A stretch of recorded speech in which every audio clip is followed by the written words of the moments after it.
Hello,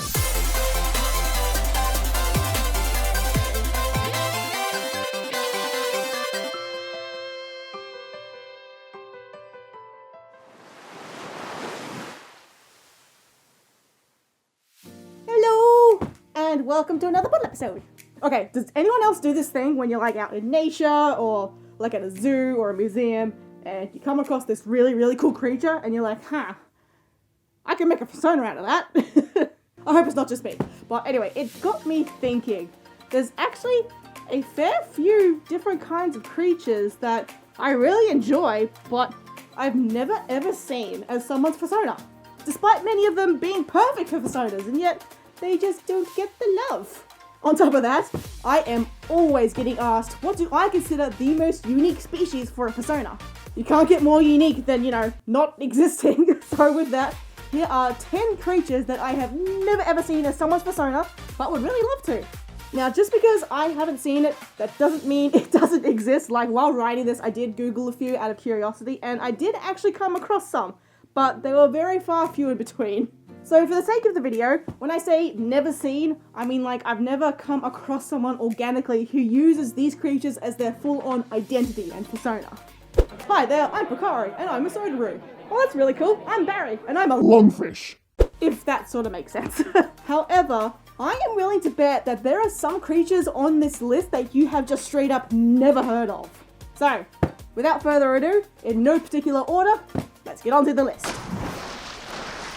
Number 1, the greater bilby.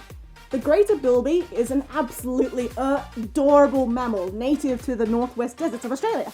They are nocturnal, omnivores, and live in burrows. Unfortunately, they are also a vulnerable species with their population in decline thanks to habitat loss and competition with introduced species such as rabbits. During Easter here in Australia, we actually have an Easter bilby instead of an Easter bunny to help raise awareness to the issue and promote their conservation. In 2018, DreamWorks actually released a short film called Bilby, and it was absolutely adorable. Because I remember watching it and being like, oh my god, this is amazing. Bilbies are actually getting the love and attention they deserve. Furries are going to finally find them, and we're going to finally see some Bilby fursonas. And yet, I have still not even seen one. Like, how? Look how cute he is. Like, this could be you. I have no idea how something so cute gets so little love from furries. So hey, maybe a Bilby is the next fursona for you. Number 2, the Crested Pigeon. Okay, I've seen pigeon fursonas before, but not crested pigeons, and frankly, they are much cooler. These guys are also native to Australia and can be found pretty much anywhere on the mainland.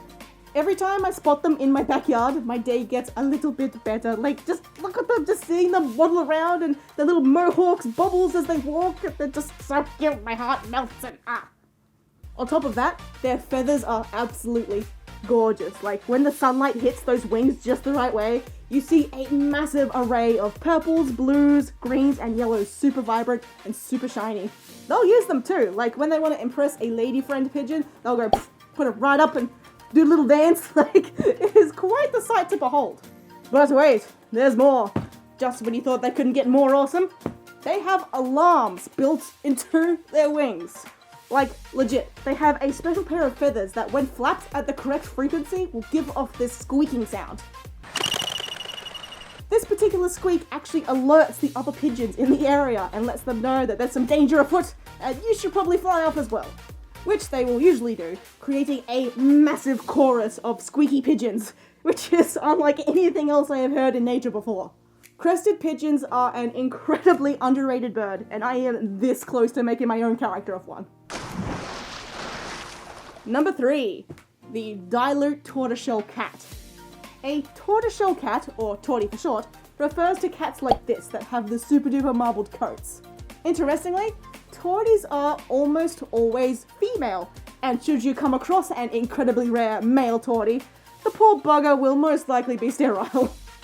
Now, cats in general are definitely not an uncommon fursona choice. Like, I know plenty of kitty cats, but tortoiseshells just don't seem to be very popular despite many people having owned them. However, there is one extra special tortie that I have definitely never seen as a fursona, and that's the Dilute Tortishell. As the name suggests, it's your normal tortie, but the colours are much more lighter and diluted. I did not know this was even a thing until September 2019. Like, I was just out and about playing some Pokemon Go because it was like the Turtwig Community Day, and then I saw this little fluff ball run into a junkyard. We slowly coaxed her over, got her checked out by a vet, and now she is the third member of our little Tortie squad. So, yeah, needless to say, I am a little biased towards Torties. But, yeah, Torties are awesome. I've seen a couple of Tortie fursonas, but Dilute Tortishell? Never. Number 4, the Satin Bowerbird. This pretty guy might look a little familiar if you have a good taste in memes. Heck. Satin Bowerbirds are native to Australia, sexually dimorphic, and famous for their courtship behaviour. The males build these extremely complex structures called bowers, hence the name, and then they decorate them with some pretty items that they find around the place that they think a potential lady friend would like. Usually things that are blue, yellow, shiny, or all of the above. Literally anything they can find is a fair game, like I'm talking lids, pegs, pens, berries, flowers, straws, and even small toys. Once a fine lady comes to judge their creation, they will do a little dance as a last effort to impress her. How can you not love the dedication these birds have?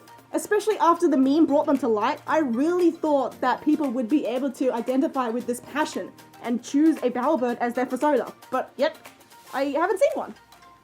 I have been tempted for the longest time to grab my fursona Dizu and hybridize her with a bowerbird because I really like blue and shiny things.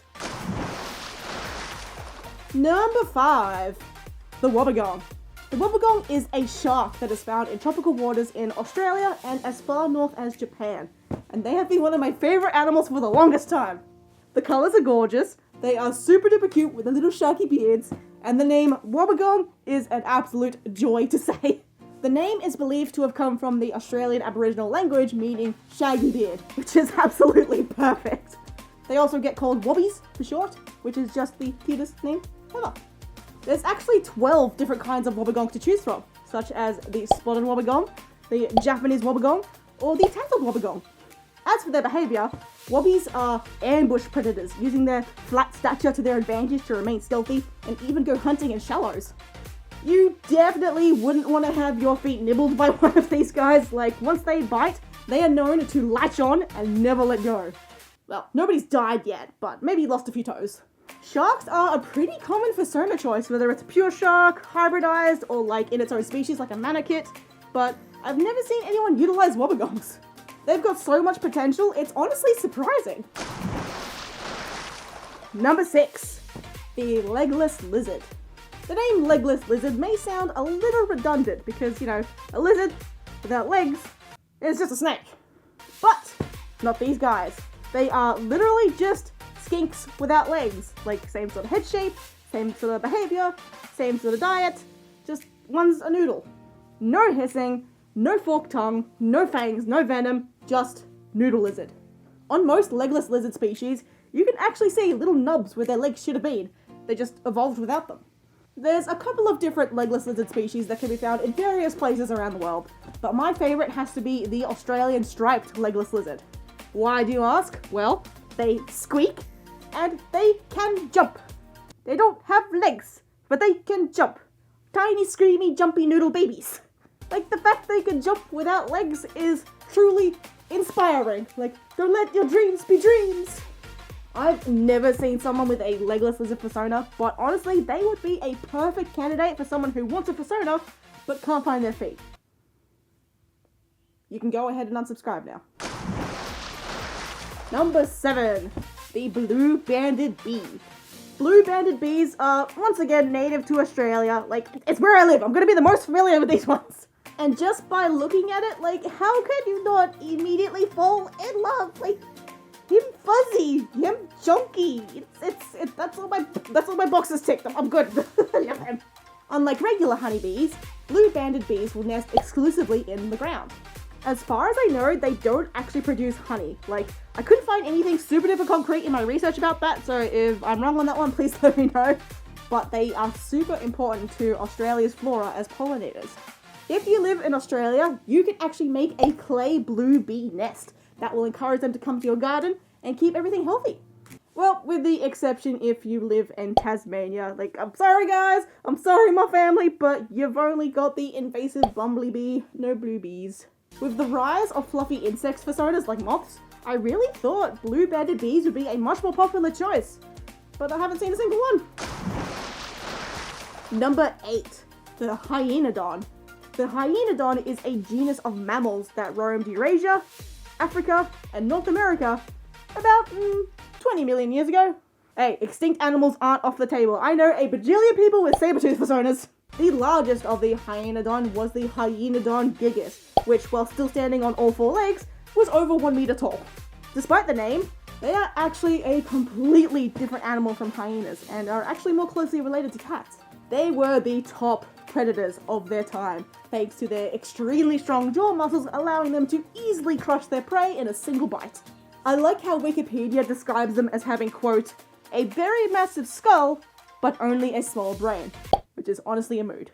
However, according to other sources, evidence shows that they were most likely ambush predators that would wait around watering holes for unsuspecting prey to come and have a drink.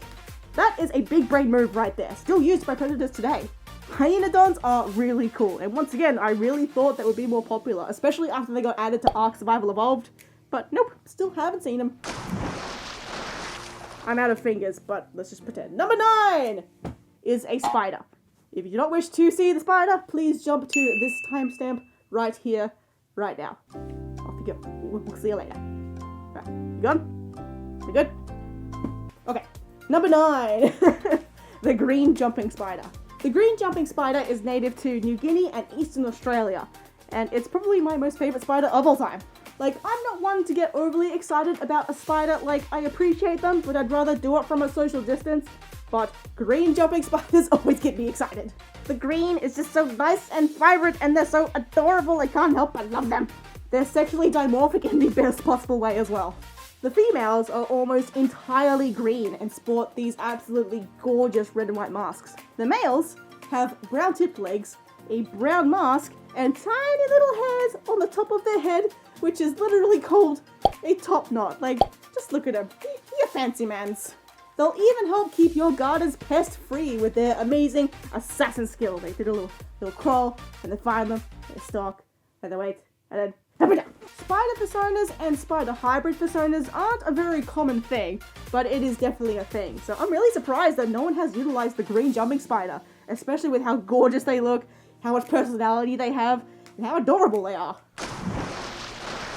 And finally, but not finalistly, number 10, the slow loris. The slow loris is an endangered nocturnal primate native to Southeast Asia and some surrounding areas. Despite their super duper crazy adorable appearances, they're actually quite venomous. One of the very few venomous mammals to even exist. Underneath their armpits is a venom gland that oozes a noxious oil, which creates a venom when combined with their saliva. So, they lick their armpits, store the noxious ooze in specially grooved canine teeth, and then use that to deliver bone-deep, flesh-rotting venomous bites. There has actually been a recorded death from a slow loris bite. The poor dude had an anaphylactic reaction to it. Yeah, you don't mess with a slow loris. Unfortunately, because of their super adorable looks and videos that have gone viral, they are massive victims of the exotic pet trade. To make them safe as pets, these traders will horrifically cut and pull out their teeth so they can't do those venomous bites. Really messed up and completely illegal. Slow loris are not pets. But you can totally have one as a fursona. Especially with their virality, I am shocked that I have never come across a slow loris fursona. So, there you have it. My 10 species that I have never seen as fursonas before, and I really hope that changes after this video. Seriously, tag me on Twitter if you make a fursona out of any of these. I would love to see. Were any of them as surprising for you as it was for me? Well, had you even heard of any of these creatures? Well, maybe there's one that you think I should have mentioned, but I didn't. Let me know all your thoughts and things in the comments below. Either way, I hope you enjoyed. Thank you so very much for watching. I hope you are staying safe, staying awesome, and I'll see you in the next one. Have a good one. Yeah. Bye. this month's anniversary shoutouts go to Lisa, who has been here for 4 years. Thank you so much. And then for 3 years, we've got Rufin, Jalen Wolf, Beaton, and Koi Nukasuka. For 2 years, we've got Guhi, Beta Gadgets, the Foxy Rider. And for 1 year, we've got Missy Metcalf, Pops, Anon, Blitz, Desaber, Tennyson's, Otto the Dragon, Nick Neely, Cora Twintails, and Tyler Bain. Thank you guys so much.